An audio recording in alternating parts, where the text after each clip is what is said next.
So we moved up to the Pacific Northwest a couple of years ago, and we love it here. One of the things we noticed right away was the amount of blackberries that are available here.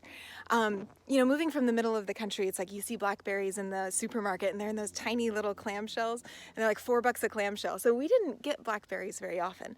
So we come up here, and the blackberries are everywhere. All of this behind me is just wild blackberry bushes. Now, we thought that was incredibly awesome, and we thought people were crazy when they said, oh my gosh, the blackberries, they're weeds and they're everywhere.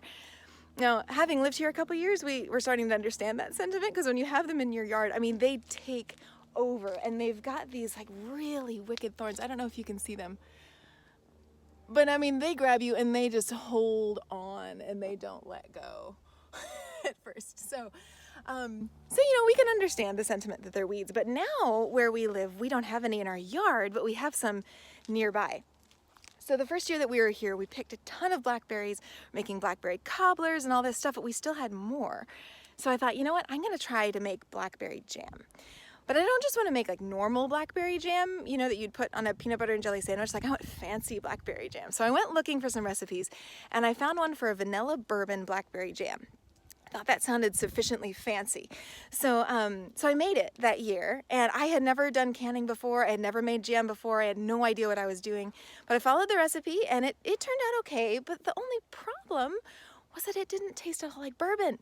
You couldn't taste it. And I was like, well, what's the point of making bourbon blackberry jam if you can't taste the bourbon? So the next year, I went ahead and decided to look up a different recipe, and I couldn't find one that I really liked. So I thought, okay, well, I've made jam once in my life. I can make up my own recipe. And so I did. And that's what is here in this post, is my own recipe for a bourbon vanilla blackberry jam, named such because you can actually taste the bourbon. And you should be able to, because in the recipe that we have, you use a full cup of bourbon. We're not talking a couple of tablespoons here, like a full cup of bourbon. And it's delicious. So this jam is super easy to make. Being someone who didn't can or do jam before, you literally just kind of squish up the blackberries and put everything into a pot and stir it and let it boil. Like, that's it. So it's super simple. It's really yummy.